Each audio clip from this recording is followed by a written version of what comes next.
For more on the smart grids, we are joined by Don Johnson, live for us in Shanghai. He's an urban planner, economist, vice president of solutions for Isity Global. Good to see you, sir. First of all, share with us the importance of smart grid planning. Well, I think your previous guests have summarized it really well. The importance of smart grids is that we can now deliver the same amount of energy and meet the increasing energy needs for people while spending a lot less money and spending a lot less fuel and damage to the environment. Who are the big key players in terms of putting in investment in terms of future applications on this? Well, in China, of course, the background is with the Chinese government. The Chinese government is putting a tremendous amount of resources into this space.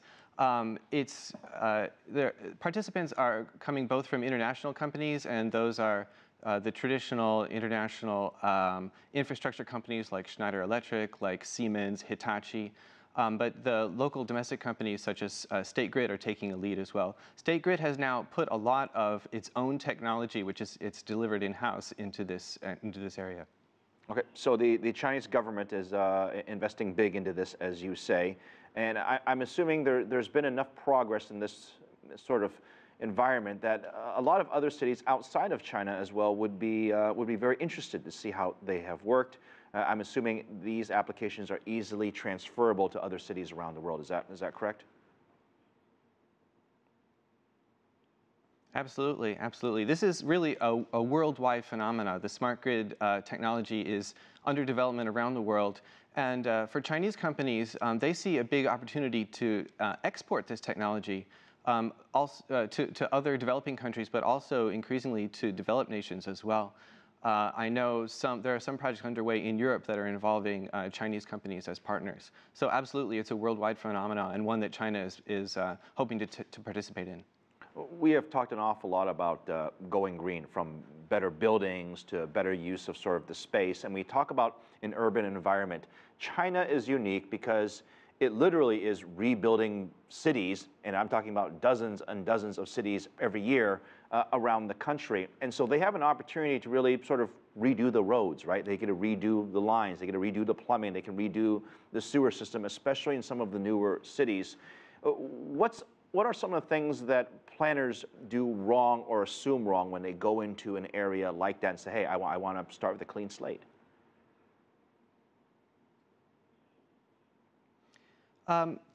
You know, in a way, because this area is so new, it's not really known how smart city and smart grid technology is going to affect urban environments. You're right that in China, there's so much new urban environment being built that planners and urban constructors have the ability to go in and do this the first time without retrofitting. But just as we didn't know from the internet 15 or 20 years ago how YouTube or Facebook or WeChat would come out, I would say at this point we're not really sure exactly how these new technologies are going to affect urban environments.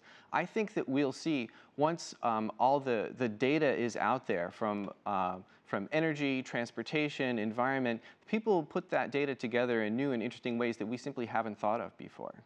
Okay, so I think most of us are for sort of a smaller carbon footprint, if you will. But as technology progresses, there are plans where you can put solar panels on buildings, you can put windmills pretty much everywhere now. All of this, how does that impact the city planning in your mind? Because we thought 20 years ago that we'd see wind turbines and solar panels everywhere, and to be honest, we still haven't seen that yet. Well, there's a lot of challenges, to be sure. The economics of smart grid and of a distributed grid are quite challenging. It's only been in the past couple of years that solar panels and that wind turbines have been cost-effective almost on a parity with traditional coal-fired or nuclear plants. And actually, we're seeing tremendous amounts of uptake on that right now. China is putting something like 17 gigawatts of new capacity in solar panels in this year, which is just astounding. So while in previous years people may be disappointed at how much is going in, I think in the next 5 years you'll see a tremendous amount of new energy.